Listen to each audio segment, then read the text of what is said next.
flexible job, or even fight design, will never survive next to the existence of Obsessive Over Optimization. What does that mean exactly?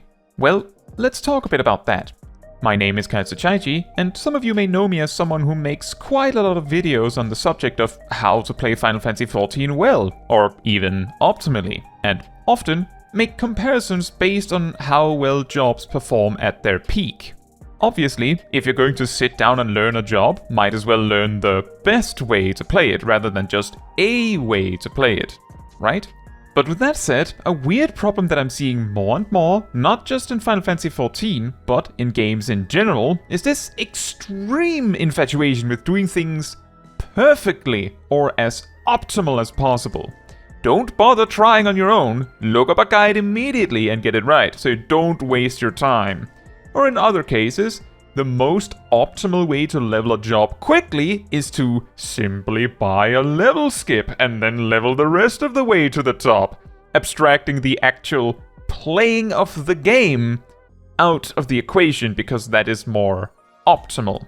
A slight sidetrack, but imagine if there was a duty you could enter in Final Fantasy XIV where you just had to stand there for 10 minutes, and when you finished, you'd get a big heaping helping of experience, more than any other duty could provide in 10 minutes. By the way we optimize things in games these days, this would be the most effective leveling strategy in the game, aside from buying a level skip of course.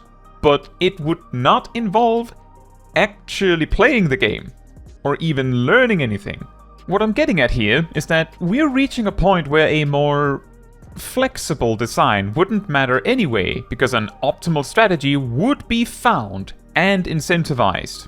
To better understand how this problem comes about, I would like to give an example of both encounter or boss design and job design. For boss design, a very recent concern that has come about is related to Pictomancer, and to be precise, ultimates. Typically, outright downtime in a fight where there's nothing to attack is reasonably rare in Final Fantasy XIV. A reasonable amount of such downtime is also accompanied by either a forced cutscene or down for the count, where you're not allowed to do anything anyway. In the current Savage Raid tier, Black Cat, Honeybee Lovely, and Brute Bomber, none of them have any downtime at all, and get to Wicked Thunder, and there is a short period where you can move and act without a target. But this is a relatively minor case, as most jobs can find stuff to prepare in downtime like this. However, in Ultimates, there is more frequent downtimes in the fight. You know, while the phase transitions happen and whatnot. And a job that happens to have positive synergy with downtime would excel in such a situation. Take a job like Samurai. They can spend up to 15 seconds with no enemies in combat using Meditate, generating 50 Kenki and a full show-up. A select few other jobs can also prepare a thing for a bit, but most jobs either simply benefit from their cooldowns ticking for free, or outright are hindered by it because they can't generate the resources they need. However, specifically Pictomancer can, at peak efficiency, spend up to 12 seconds setting up their 3 motifs, which not only amounts to way more value than Samurai's rather impressive Meditate value, but given Pictomancer was going to do those things anyway, meaning it is more like saving time than gaining value. And, well, time is damage. Now, you might be thinking, how does this relate to encounter design? Well, before Pictomancer, we had some jobs that were slightly less inconvenienced by downtime than others, but now we have a job that synergizes so well with it that they'd almost hope a fight has downtime here and there. This means that if an ultimate encounter actually has a ton of downtime sequences where you are free to move around and act, it automatically gives Pictomancer a colossal advantage over other jobs. Now, is that a problem? Not necessarily. Let's say the game is balanced around you not having a Pictomancer in your party, and the fight is perfectly doable anyway. Then, if Pictomancer does in fact have a significant advantage as a result of this downtime synergy, bringing a Pictomancer could then, in contrast, make the potential DPS checks in the fight too easy, relatively speaking. And suddenly we have complaints that fight is too easy. On the other hand, if the fight is balanced, assuming you do bring a Pictomancer, it might prevent other jobs from participating at all, which is probably even worse. In other words, due to this rather specific advantage that Pictomancer, and only Pictomancer, has, combined with the fixation on optimization, and in some capacity, the demand for hard fights, boss design has become less flexible. Give fights a lot of downtime sections with free movement, and Pictomancers get a huge advantage. Make it down for the count instead, and well, then Pictomancer just gets a big disadvantage compared to the others. So, at least the initial assumption we would have to make is that the only way to make this a quote-unquote fair and balanced is to simply not have significant amount of downtime in boss fights anymore. Or alternatively, balance Pictomancer around the fact that there will be downtime, and then, well, you paint yourself into a different corner, pun intended. Because now, you kinda have to make sure there are downtimes, which, personally, I find even more unlikely to be a good idea. My personal perspective on this is that as long as all of the jobs are viable options and are within a reasonable distance of each other, and the fights are fun and entertaining, then I don't mind. But there is a rather loud portion of the player base that do mind, so it isn't something that can just be outright ignored by the developers, I suppose. Now, for the job design example. Over the years, jobs have been streamlined more and more, removing unnecessary or inferior options for this or that reason. Dark Knight is an example of this that I like to use. Before Shadowbringers, tanks had their tank and damage stances, but they also had alternative combos and finishers that generated extra enmity, meaning Dark Knight had the choice between going damage stance, which was just not in stance technically, while using their damage combo, which is Soul Leader like we know it. They could also choose to go tank stance, grit, and use the enmity combo, spinning slash and power slash, to really lay it on thick if needed. Or they could use a mix depending on what is required. In a different aspect, Dark Knights used to center on the Dark Arts ability, which used to be an ability you could use, which cost MP, that improved the effect of the next action you used that happened to interact with it. For example, at the time, Soul Leader's healing used to scale with the damage done, and Dark Arts increased the potency of the attack, and so the healing. Power Slash would also get a potency boost from Dark Arts, but would also get a boost to its enmity multiplier. Other examples include Dark Mind doubling its magic damage reduction, or Abyssal Drain, which was a spell at the time, healing only when Dark Arts is spent on it. In other words, mainly offensive actions would get a damage boost. Mainly defensive actions get a boost to their defensive value. Now, a core problem with both of these mechanics, tank stances with enmity combos and Dark Arts, is that the moment optimization reaches a certain threshold, we realize that in a group of good players that knew how to manage their enmity, the way it went down is the tank would do one enmity combo sequence in the tank stance at the outset, and then simply swap to damage stance and damage combos for the rest of the fight. And staying under the tank in enmity was more of a group effort. And unless the defensive value of these Dark Arts actions were needed, or could somehow turn around into a damage gain later down the line, it was just better to spend all the Dark Arts as attacks. In a weird way, it meant that these alternative options, once you viewed through the lens of optimization, are not alternative options, but rather wrong options, or at best niche options. But is that a problem? Legitimately, is that a problem? Tank stances were simplified because, I assume, a lot of players just found enmity tedious rather than interesting to manage. However, if other jobs didn't have enmity management tools, so it was on the tanks to figure it out, then enmity combos and switching stances in general could be more of an interesting mechanic to play with. Assuming, of course, the balance is there for there to be a chance for the tanks to swap back and forth at all. And is there a problem with a tank having the choice to sacrifice damage for defense? Yes and no. Because of the hyperfixation on optimization some amount of players have, it could be a problem. If Dark Knight was the only tank that could sacrifice damage for defense in this way, but it also happened to be the strongest on offense when it didn't, it would give it an edge in flexibility the other tanks simply didn't have. Unless, of course, Dark Knight's defense was subpar at best without sacrificing damage. And, well, given that hard content in Final Fantasy XIV is balanced around making sure all jobs can succeed, what matters is how much damage Dark Knight can do while having enough defenses. And whether that is better or worse than the other tanks matters to optimizers. And surprisingly often in balance discussions. In other words, Dark Knight having the option to choose more defense only matters at all if it is needed. This is the same kind of argument that comes around with jobs seemingly paying potential damage output for the convenience of having a raise or having utility. It only matters if and when it is actually helpful. So why do jobs with utility need to be taxed so if it only matters when it is needed anyway? Let's say, for the sake of example, that Summoner did just as much damage as Pictomancer, and no other changes were made at all. Summoner has just as good a raid buff as Pictomancer. Pictomancer has a barrier it can share with the raid. Summoner regularly hands out heals and also has access to raise. Summoner is also generally more easy to maneuver than Pictomancer. Aside from the argument of, I think Pictomancer's more fun to play, which, by the way, totally absurd, no one plays video games to have fun anymore. Joking aside, besides that argument, why would you bring a Pictomancer over a Summoner? You wouldn't. At least not from an optimizer's point of view. Even if it makes little to no difference overall.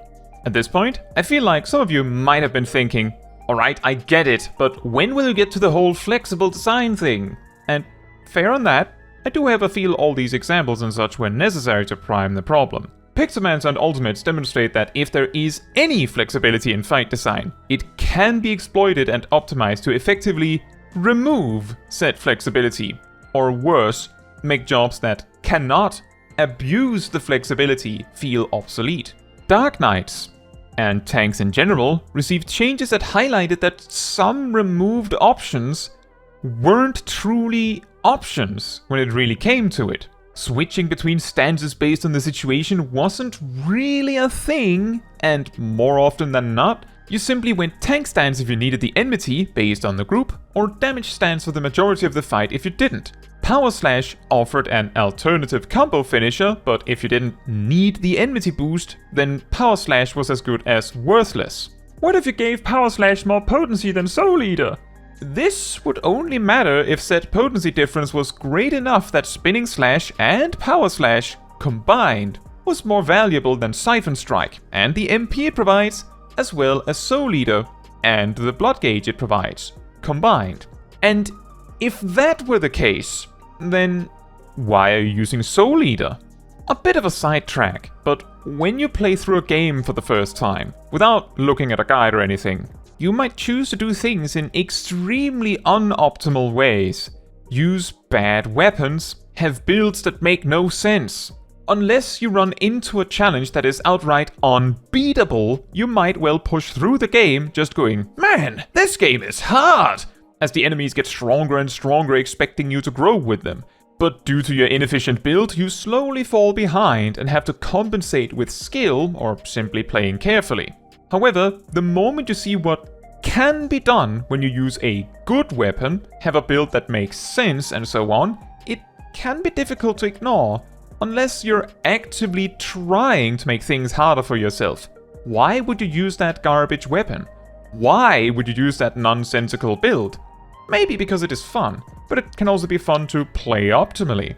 And for a lot of players, knowing A is better than B means that once you can choose A, B might as well no longer exist. 3 somewhat common complaints about Final Fantasy XIV that relate to flexible job design is 1. That jobs don't really have options, and mostly only have one way to be played when it comes to optimal gameplay. 2. That the game lacking things like builds and skill trees and whatnot emphasizes this problem. And 3. The fact the game has very little randomness in job design means that you can effectively spreadsheet rotations from start to finish, even further emphasizing this problem. The first complaint we sort of approached with the Power Slash example before. Let's say you had more options. There will still be a correct answer.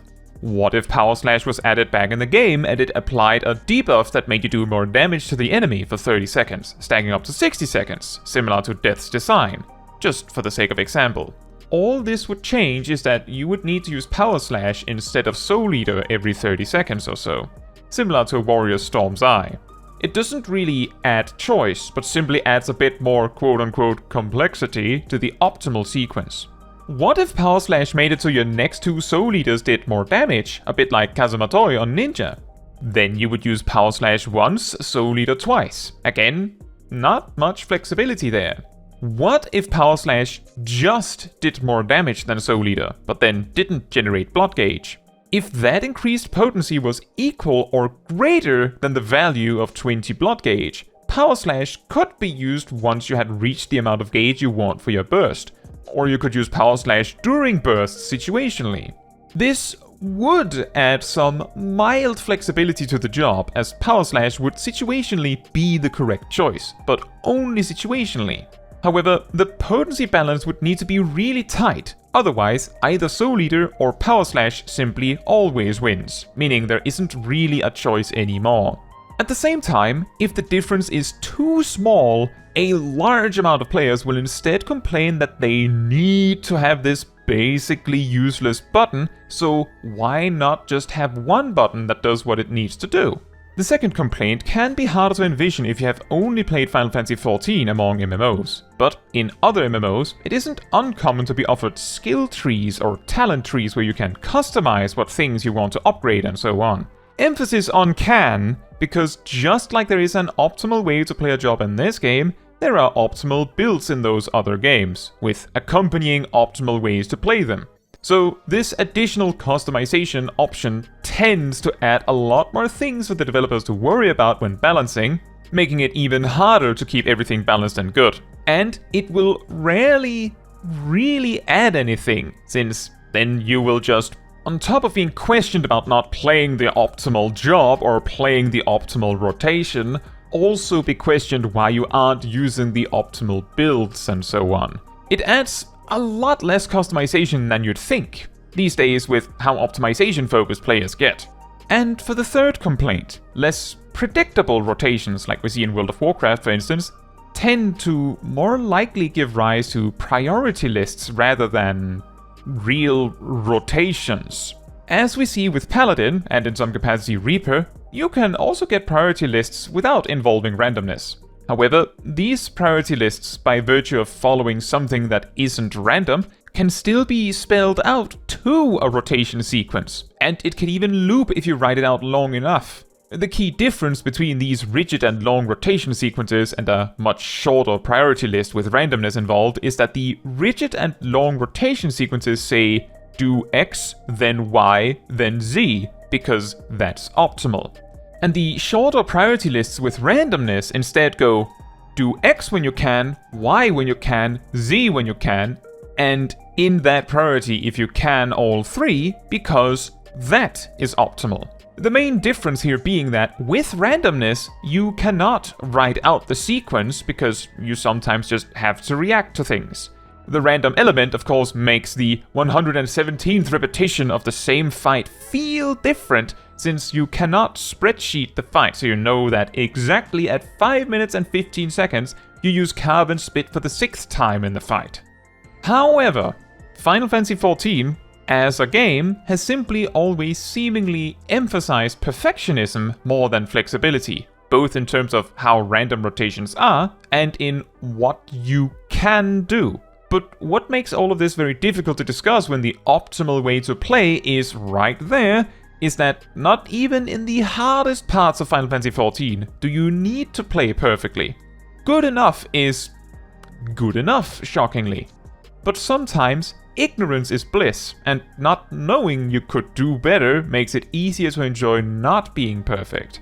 And it makes it easier to imagine Final Fantasy XIV with more options and more flexibility, because it would be kind of nice if, when you had multiples of the same job in a group, they didn't all fight in perfect sync doing the exact same thing, but there will typically always be a best answer. and the only real proper resistance to it is to ignore it. But what do you think? Do you think I'm missing some obvious solution to this whole thing? Or maybe you have a cool idea for some flexible addition or change to a job you enjoy? I would love to hear about it in the comments. Now, that is all for this video. Thank you so much for watching. If you would like to support me and my channel more directly, you can become a member like these wonderful people here.